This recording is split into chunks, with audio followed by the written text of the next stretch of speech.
Hello, everybody, and thank you for joining this GDI public lecture, which is on Shifting South, Regional Value Chains and Governance of Decent Work in Sub-Saharan Africa. Just a few words. Firstly, my name is Stephanie Barrientos. I'm the PI on the project, but very importantly, this is a collaborative research project funded by the GCRF in the UK between the University of Manchester, University of Cape Town, University of Nairobi, and with the UK Ethical Trading Initiative. This is the end of the project. It's a 3-year project including an intervention delay because of COVID. So what we're going to do is we're going to have 3 presenters, which will be the University of Manchester part of the team. And then we've got a panel, which is the UCT and Nairobi part of the team. This is a big project, so I can only give you the sort of top end of the iceberg in terms of what we've done. But there is a website, I'll give it to you at the end, and there is a lot of information and a lot of publications already up there.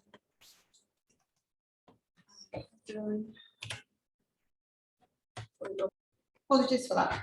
Okay, so just as sort of an overview, firstly, there's been a lot of research over many years on global value chains, and essentially what this is looking at is the way in which international trade has shifted from taking place between intermediaries to being coordinated by lead firms, mainly in the global north, and a large majority of the suppliers in the global south. And governance of these chains has been very, very important, but the governance has been by the big multinationals and retailers, etc., in the global north. What we've seen over the last sort of 10 years or so is a shift to regional domestic value chains in Africa, Asia, and Latin America, led by lead firms within those regions. And that's been a shift. It's reflected also in a shift from towards greater proportion of the value of trade going south-south between countries within the global south rather than just being south-north.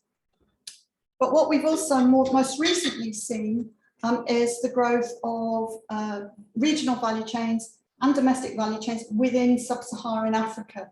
That's been slower and behind Latin America and Asia, but it's certainly growing.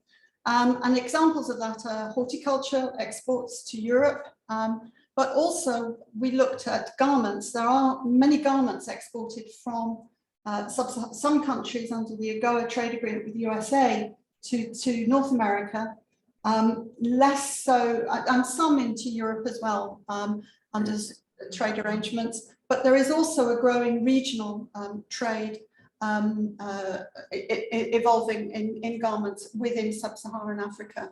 And that was what we really focused on with those 2 sectors in the research.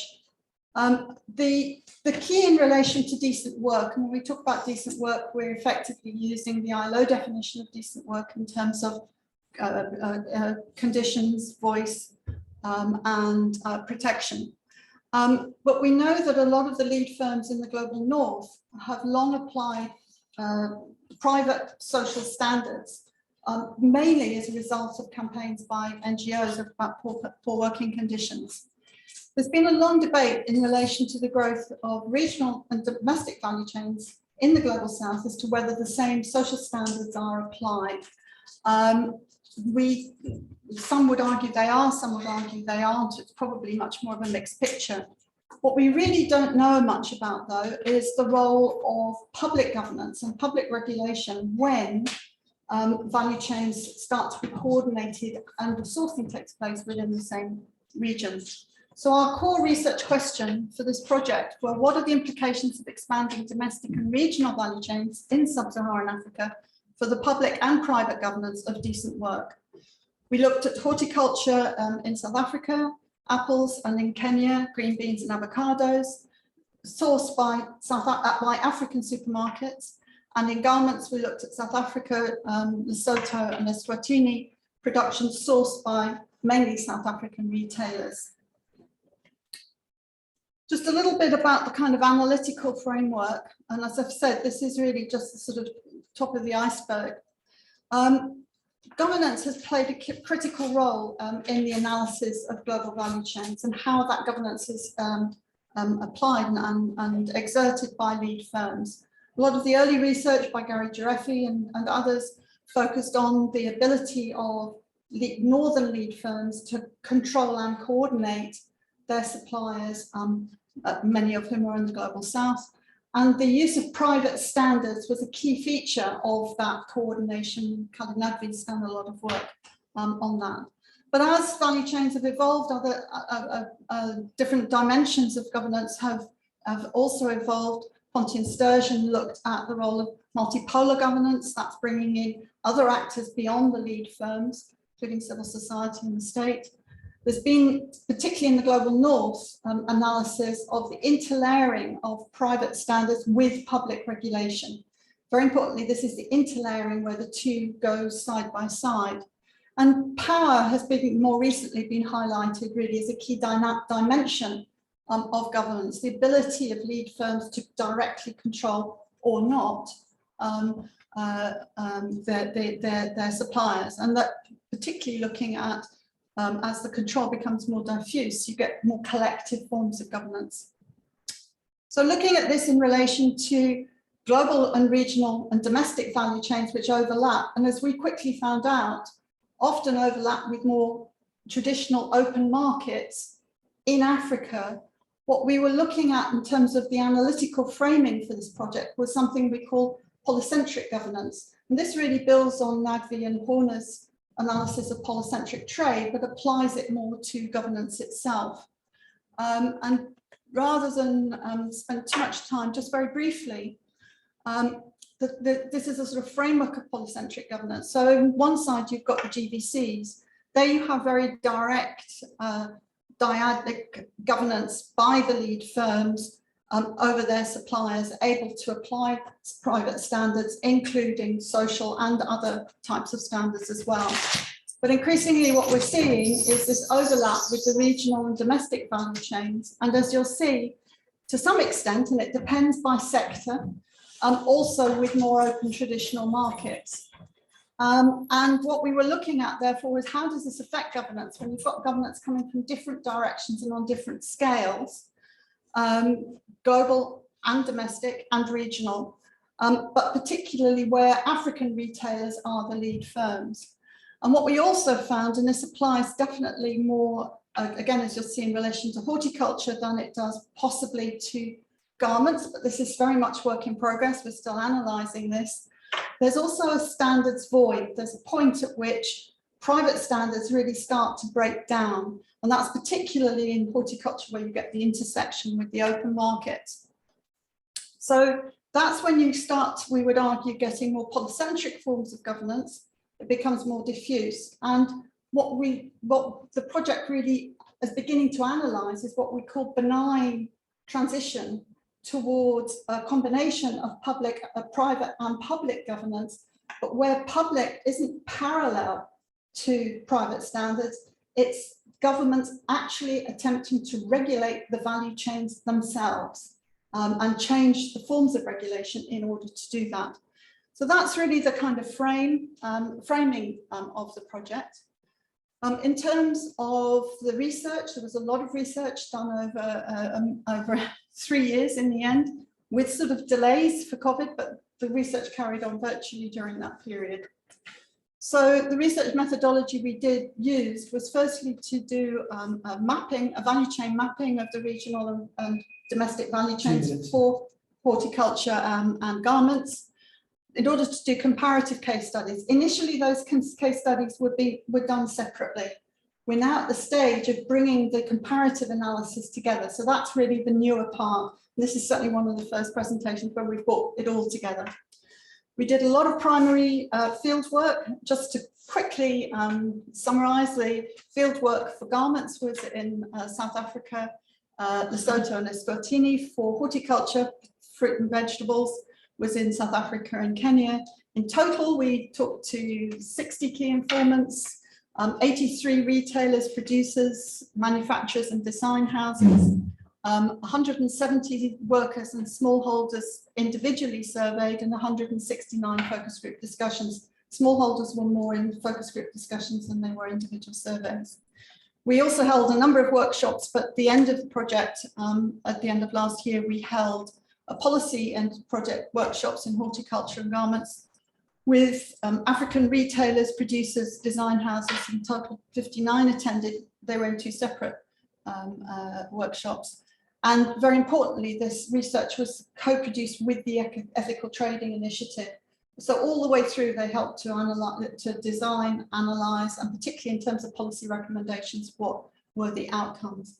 So what I'll do now is I'm going to hand over first to Khalid Nadvi, who with Shane Godfrey led the garments research, and then Matthew Alford is going to talk about the findings, our key findings. Again, very important to stress, just top end.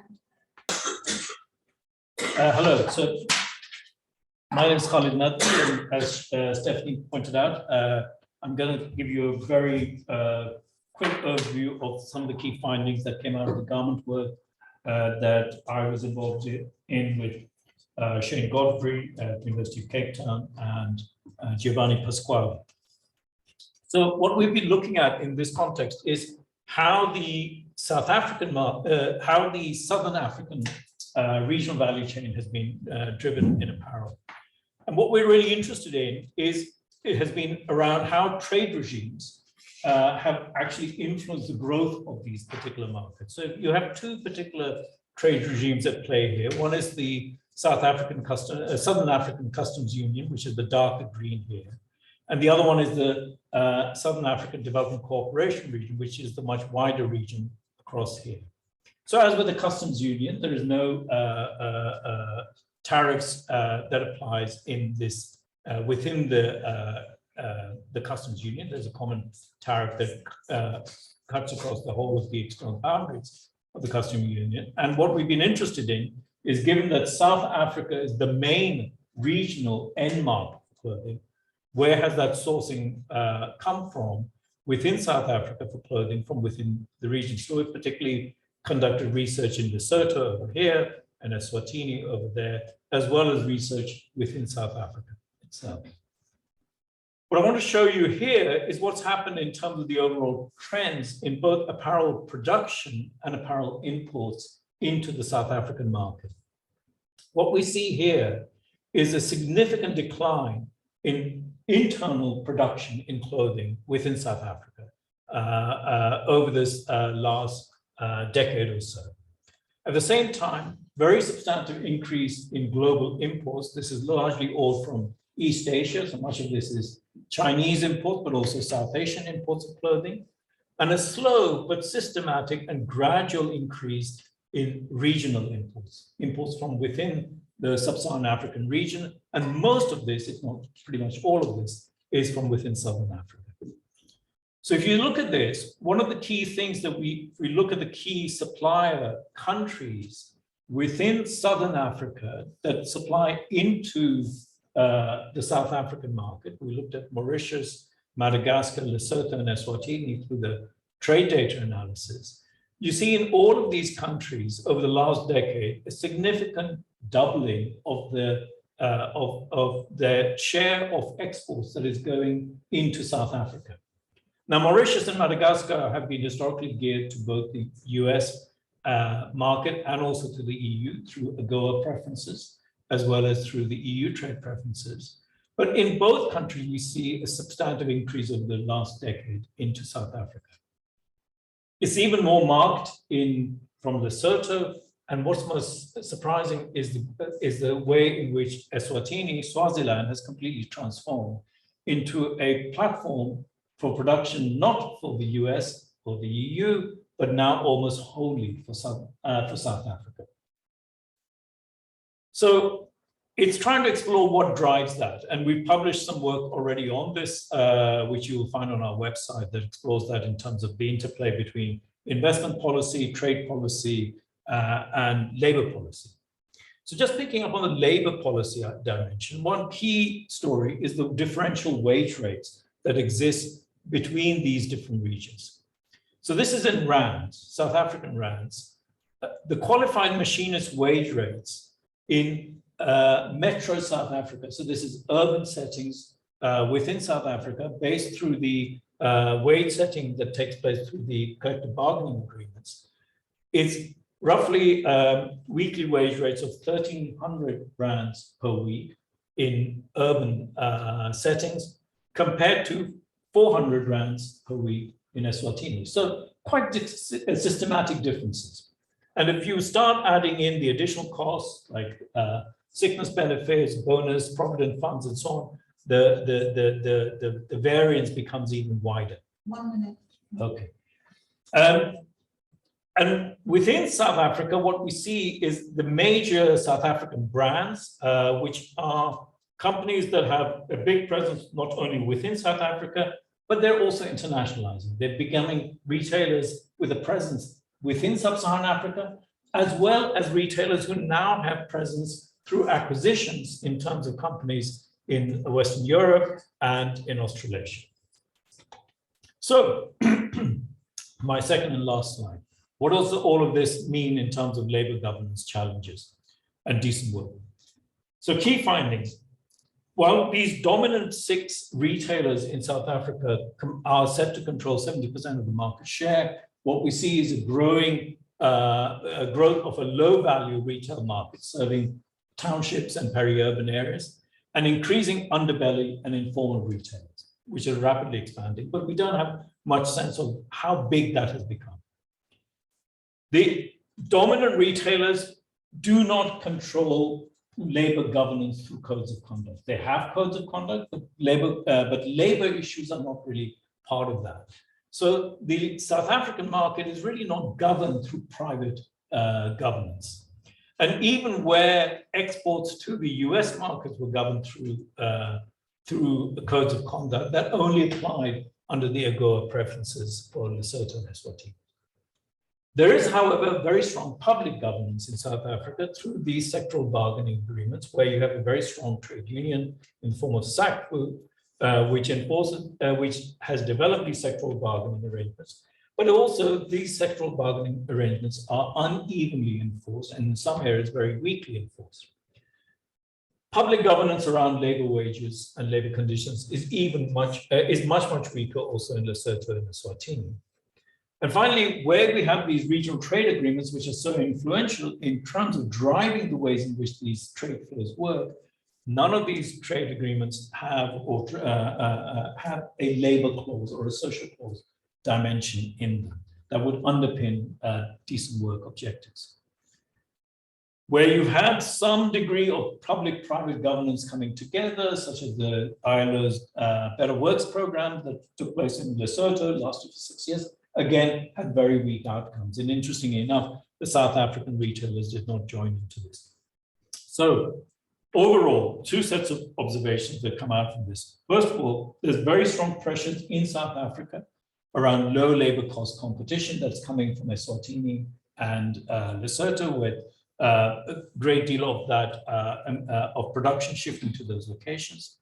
There is a South African initiative around this, the Clothing Master Plan, that has involved top retailers and trade unions to come together to strengthen local South African sourcing, to increase employment and reduce cheap imports from East Asia, from China. And this could have potentially some impacts on South African manufacturing and South African labor. But the problem is that this master plan doesn't engage with the regional value chains. And our argument is that the regional value chain is a big driver in those dynamics. And the second issue is that as the underbelly grows, because that is where the growth in consumption lies in terms of the low-end market, those retailers are outside of any kind of formal structures of labor governance. So you see the challenges that the decent work objectives that we would have expected through private governance through retailers or public governance mechanism becomes undermined. I'm going to stop there, move on to the next slide, which is taking you through findings in horticulture. Okay, so thank you, Khalid. So yeah, I'm going to now turn to discuss the research findings for horticulture, as Khalid says. I'm going to keep this relatively high level, knowing that I think the panel, Marguerite and Maggie, who are also involved in this research, by the way, so Stephanie Barrientos, myself, Maggie Apondo from the University of Nairobi, and Marguerite Visser from the University of Cape Town. I should say from the outset, we're all involved in this. To go through, so this is what I'm trying to do on this slide is present comparative findings around public-private governance of regional domestic value chains. I've set the slide up like this to try and draw out the similarities, but also some of the contrasts we found in this context. But I'll just crack straight into it. The first really important point to say is that we found that across South Africa and Kenya, retailers had a heterogeneous sourcing mechanism. So they used a mixed strategy when it came to sourcing. On the one hand, they would source directly from regional and domestic value chains where they have direct relationships with suppliers. And some of this is, building on the theme Stephanie introduced earlier. So a direct governance relationship. And it's really important to say that that sourcing was oftentimes from large commercial farms also hooked into global value chains.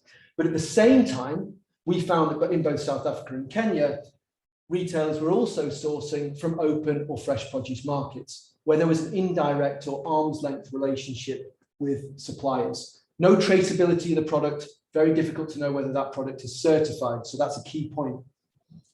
That leads me to a second point on this slide around private social standards. Almost uniformly, but not quite, we found that retailers in South Africa and Kenya did not apply private social standards in their value chains, with some exception in South Africa, particularly Woolworths is one case in point. However, because of that spillover of standards from the global to the regional domestic value chain I mentioned earlier, the fact that retailers, African retailers, source from the same farms that were hooked into GVCs, codes such as the Ethical Trade Initiative-based code demanded by UK and EU retailers was being applied as a byproduct to African retailer sourcing, if that makes sense. So the third key point, and this is a point of difference across South Africa and Kenya, is in terms of product seepage.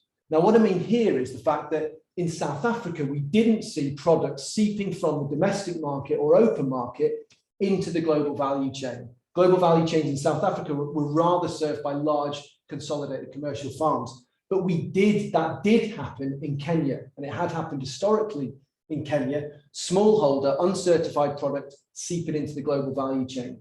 The reason I mention that here and the reason it's of significance is because in 2013, it led to a really significant MRL crisis where high residue levels of unsafe chemicals were found in product that wound up in the global value chain. So that was the one thing. Secondly, high residue levels of uncertified product was found to be linked to rising cancer rates in Kenya. That prompted a very significant public governance response that I'll come to later. But I'm going to move down to the fourth point on this slide first, which is in terms of, given there's something of a private governance deficit in regional domestic value chains in South Africa and Kenya, there's something more of a reliance on public regulations and standards by the South African and Kenyan government when it comes to decent work. And in that regard, the story is quite similar across both contexts. National labour laws and regulations strong on paper, but in South Africa, very weak enforcement, compounded by weak trade unions in that sector, meant that particularly temporary workers are very weakly protected by labour laws. Similar in Kenya, strong national laws on paper for labour, strong trade unions for waged workers, but for large numbers of smallholder labour, there's very weak enforcement of labour laws and they remain weakly protected. So that's important. But really an important point I want to say, moving to the bottom bullet point, is that what we do see in both contexts is the state playing more of an interventionist role in the value chain. So becoming more involved in the governance of the value chain.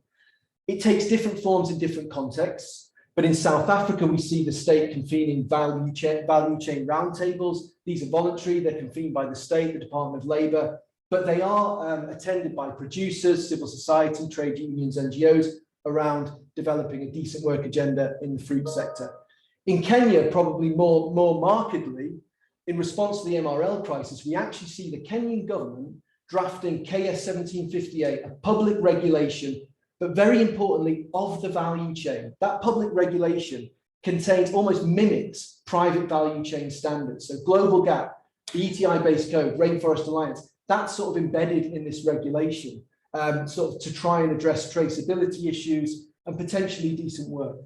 So that's a really important point there. Now, the purpose of this slide is visual, is to give an idea of what I've been talking about around value chain intersections and spillovers. And how does it do that? Well, the top left-hand photo is vegetable, fresh fruit and veg from Kenya. It's wound up on this shelf via the domestic value chain, but that's from VegPro, a company VegPro, that heavily exports via global value chains. Also, you also see Kenyan vegetable in the top right-hand photo being sold in a South African retailer, supermarket, Woolworths. So we see intersections of domestic, regional and global value chains there. The bottom photo, Detroit, major apple producer and exporter, one of the biggest in South Africa, heavily hooked into global value chains. But that bottom left photo shows Detroit apples being sold in Kenya, on Kenyan supermarket shelves. And the bottom right photo shows that Detroit apples actually wind up also on the open market in Kenya, but also in South Africa. We saw that as well. So a nice demonstration of value chain intersections. I'm going to finish now on this slide before I hand to the panel. I'll hand over to Steph to present the panel by returning to that first core question that we presented ourselves as a project team and which kind of drove the project. So in terms of the first point I want to make in relation to that, and based on this comparative, this presentation of comparative findings across FFE and garments, is that context really does matter, we found. And that's both in terms of the particular value chain dynamics in play that vary by sector, whether they intersect or overlap or not is very important, and also in terms of the regulatory and institutional differences across different production locations. And hopefully that's a point that will bear out as I move through this slide, which I will try and do as quickly as I can. So moving into the substantive detail, the first bullet point on this slide is really an important, fairly obvious, but important difference across fresh fruit and veg and garments. And that is the fact that in fresh fruit and veg, where global value chains intersect with regional and domestic, we saw a spillover of private social standards. In garments, where they remain distinct, global value chains are distinct from regional domestic, as Khalid said, there's no spillover of private social standards. And that in garments is compounded by the fact that, as Khalid said, there was no private governance or multi-stakeholder initiatives in play in regional domestic value chains. So something of a private governance deficit there. In fresh fruit and veg, similar story in the sense that we didn't see much implementation of private governance or social codes in regional domestic value chains. But we do find, and Marguerite might discuss this in the panel, that multi-stakeholder initiatives in South Africa are growing, particularly the CESA ethical code there. So what this means is that in both contexts, there is more of a reliance, as I said, on public regulation of decent work in a context where social standards are less applicable in regional domestic value chains. But here the issue is that what we found is that how that plays out is very uneven, depending on the different country or institutional context. I already mentioned in fresh fruit and veg that there are good standards and labour laws on paper, but that are poorly enforced, particularly for temporary smallholder labour. The issue that Khalid already mentioned in garments is that regional cost differential between South Africa and much lower paid workers in Lesotho and Eswatini, compounded by poor enforcement by the state of government regulation. And as Khalid mentioned, there's a really split story in South Africa in terms of the fact that the illegal value chain, the underbelly, if you like, real compliance challenges remain there. That's perfect, yeah. So what that leads me to say then is a really important point in relation to the two bottom bullet points on each side of the column. And that is the fact that across both contexts, in a sense, we see this private governance deficit of social standards and regional domestic value chains.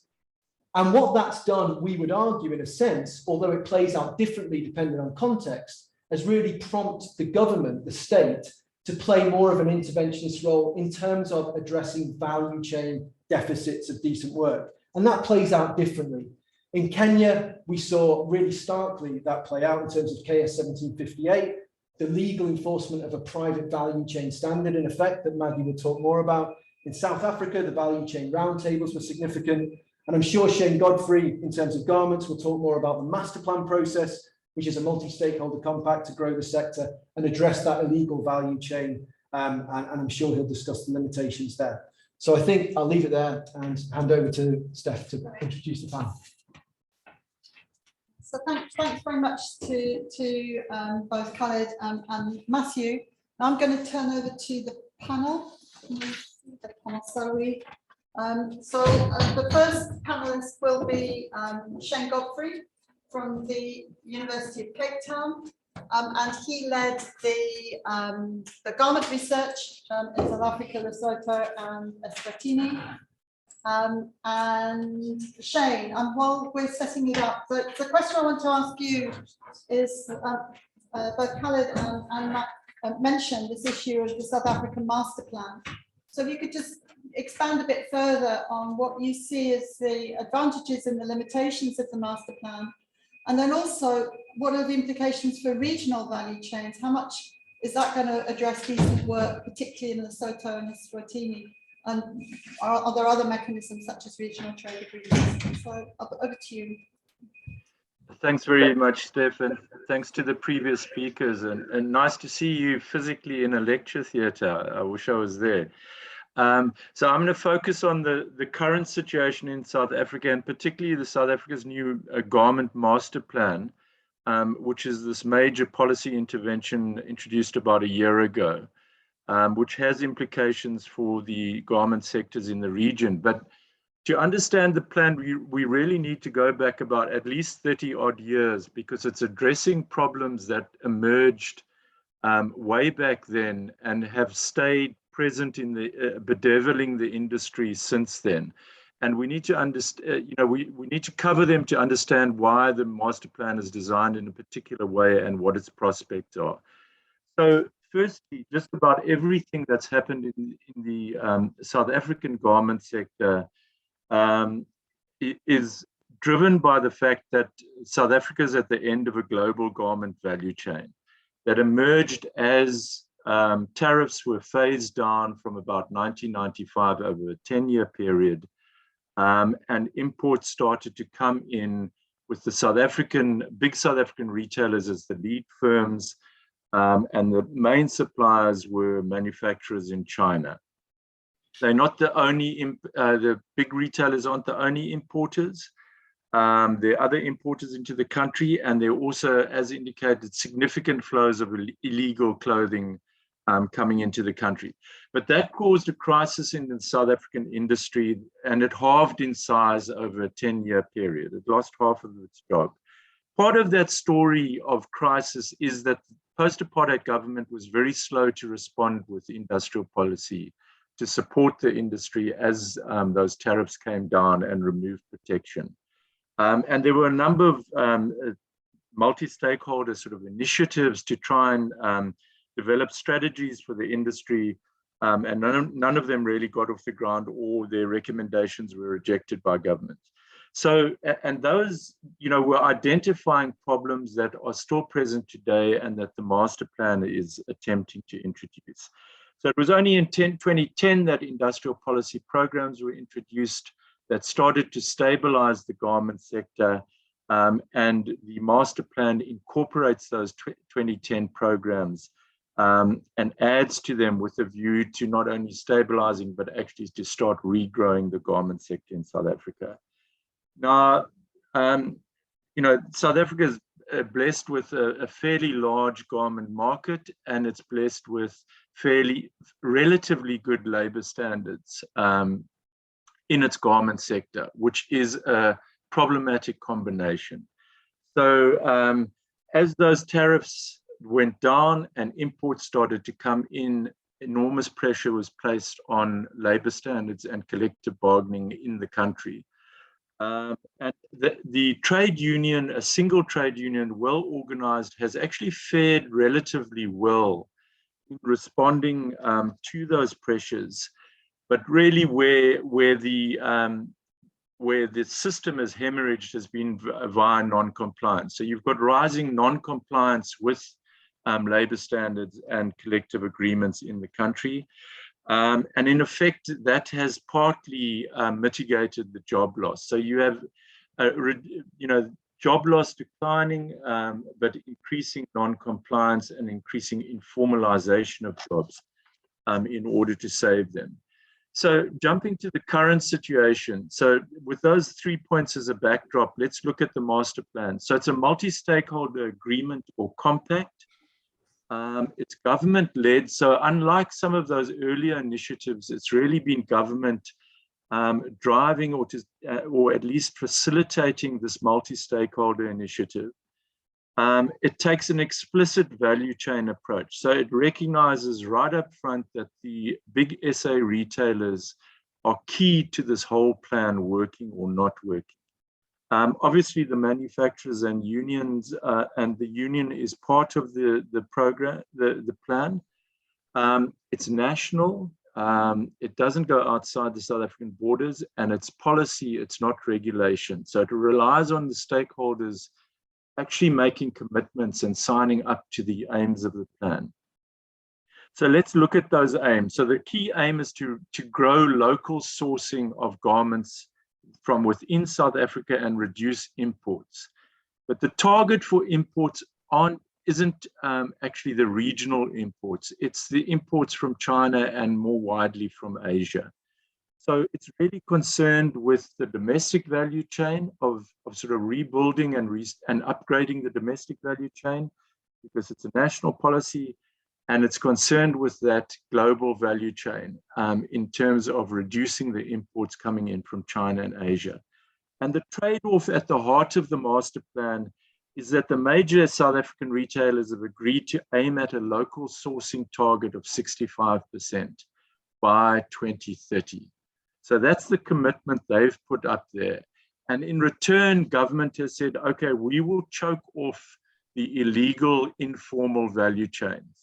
The illegal global value chain, which is coming in via illegal imports and under invoicing, et cetera, as well as the informal domestic value chain, which is really tapping into non-compliant manufacturers and informal jobs and so on, where obviously the union will also have a role.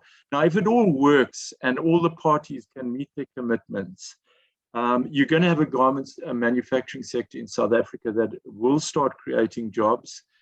That pressure on labor standards will be reduced, compliance should be increased, and retailers are going to get a pricing structure that is no longer going to be influenced and undermined by these underbelly retailers and this informal illegal value chain.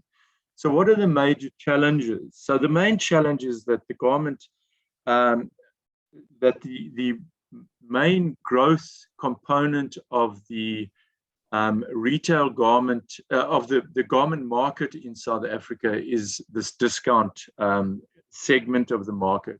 And that's a very amorphous group of retailers that shades right into what are being termed the underbelly retailers. Now, those retailers are implicated in the illegal informal value chain, and they're not signatories to the master plan. So they're not committing to making any changes. And it really comes down to government's ability to be able to choke off those value chains in order to make the plan work and to meet the sort of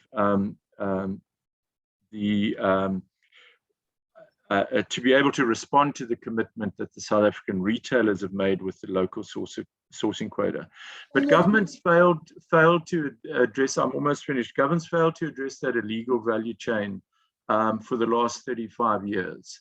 And it's also struggled to deal with the problem of non-compliance, and the bargaining structure has also struggled.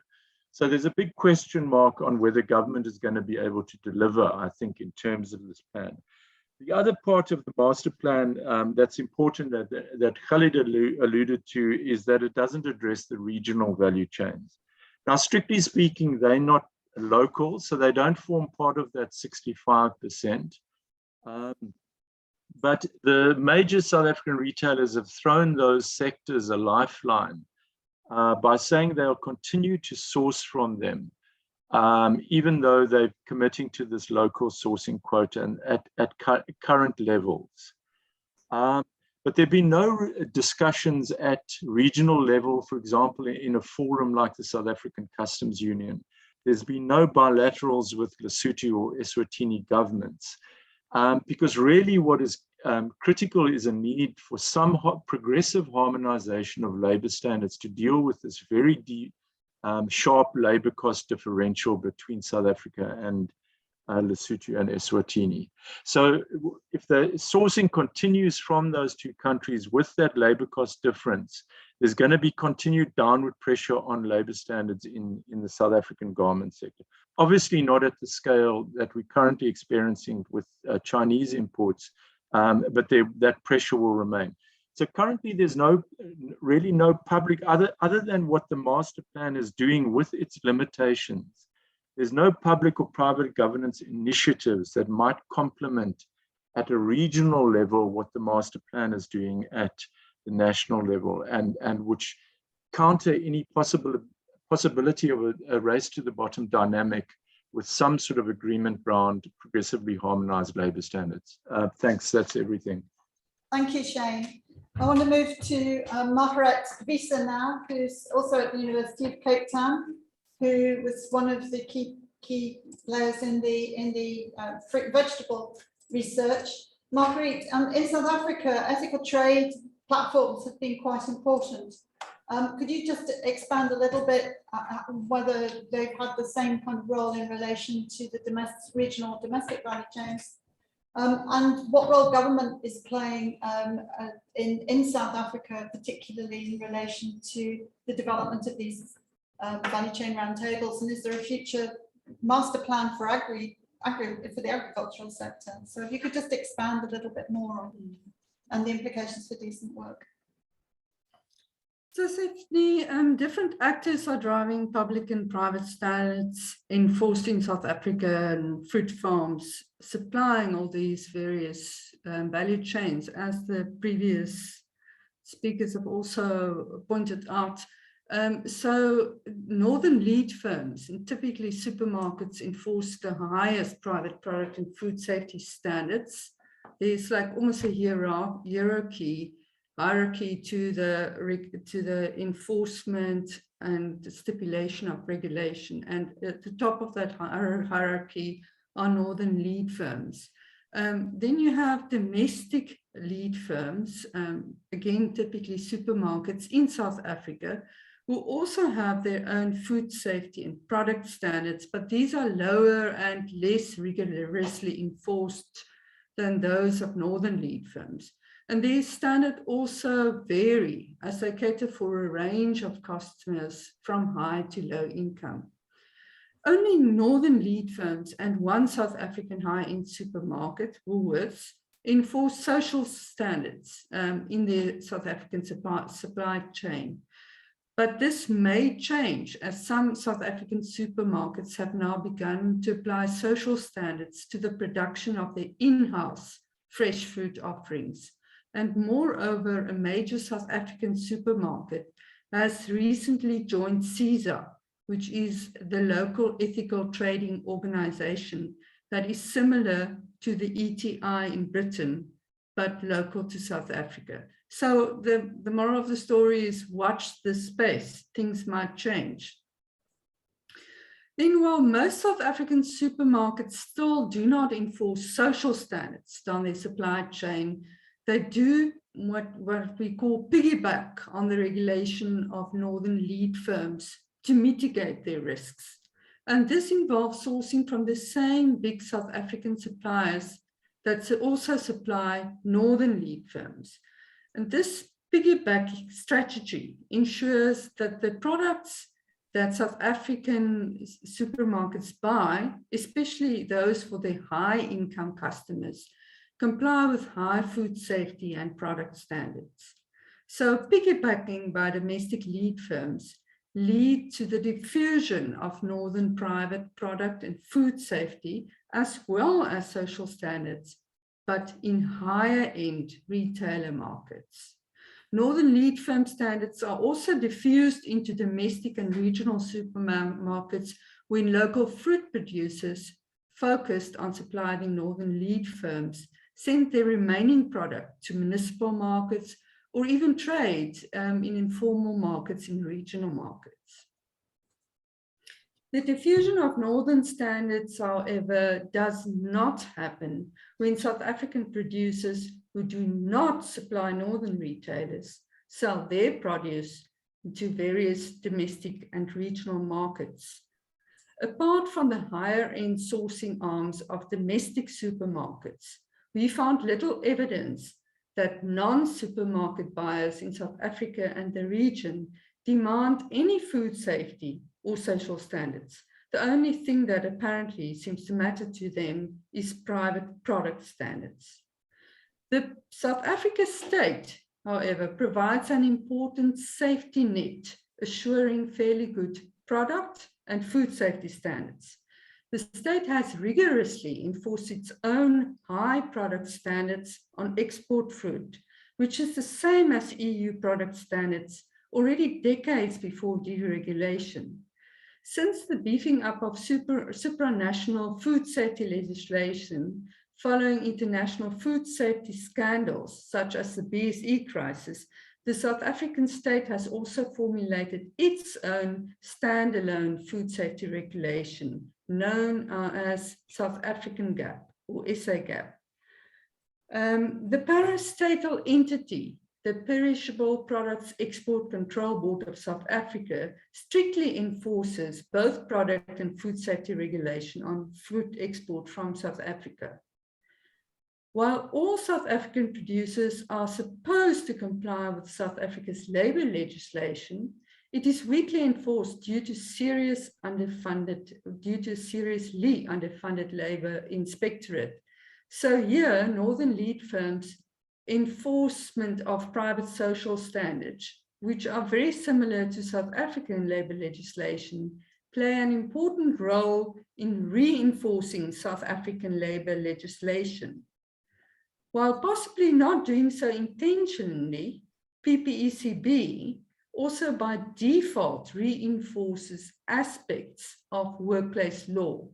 This happens because PPECB accepts Global GAP certification in lieu of its own standard, South Africa GAP.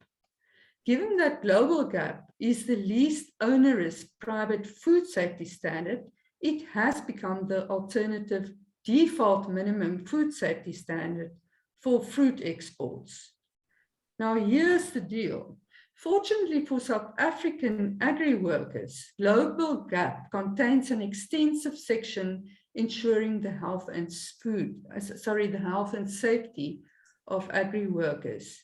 And this health and safety section in Global GAP contains many of the same provisions contained in South Africa's Occupational Health and Safety Act, reinforcing the latter. So, to end off, while we see useful meshing of private and public product and food safety standards, which we may refer to as polycentric governance, such polycentric governance is not observed in the enforcement of labor legislation. More rigorous enforcement of labor legislation only applies when fruit are exported to northern supermarkets. But because apple trade is shifting south, this is leading to an enforcement gap.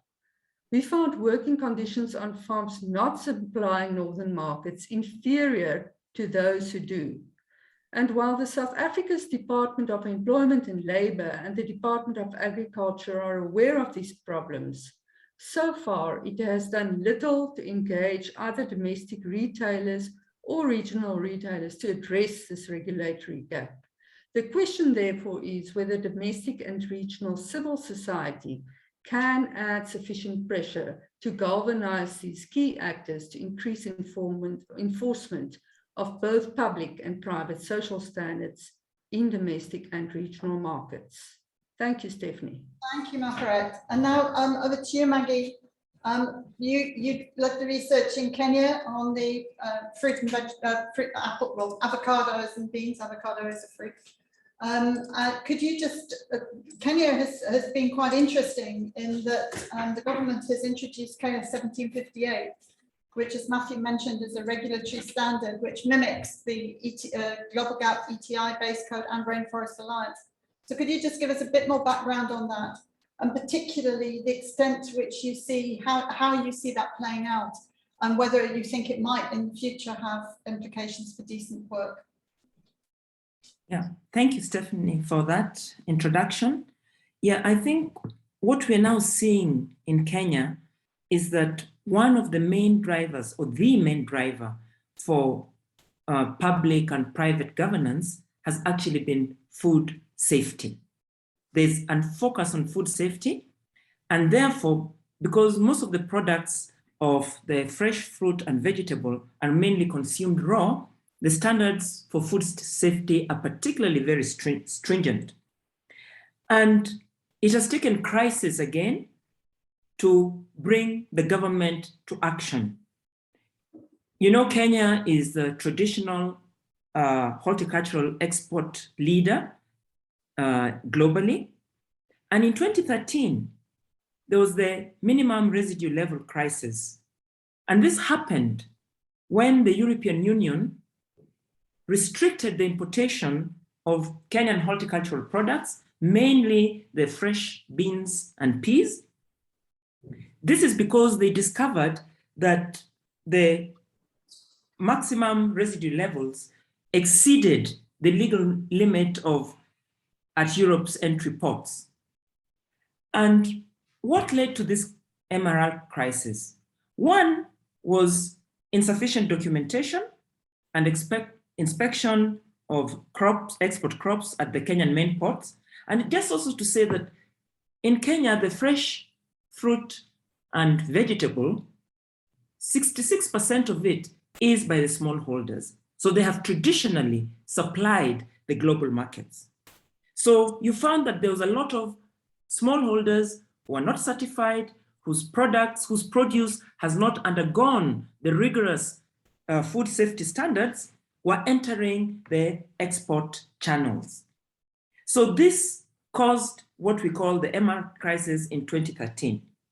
Then sometime in around 2016, there were a series of health scares in Kenya, again relating to food safety and public health.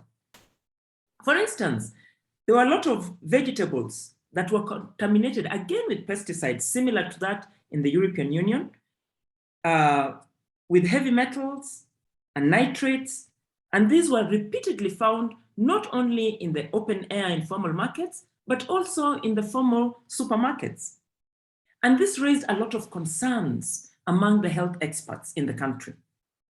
At the same time, there was a growing incidence of cancer in Kenya. And this was being mainly attributed again to the contaminated food that Kenyans were being exposed to.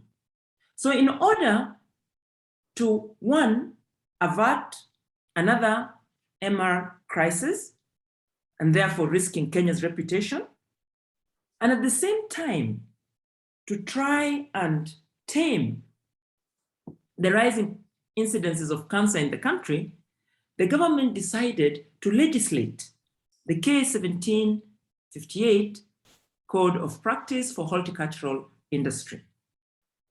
Now, by legislating it, the government sought to avoid the loophole that has bedeviled a lot of the voluntary standards.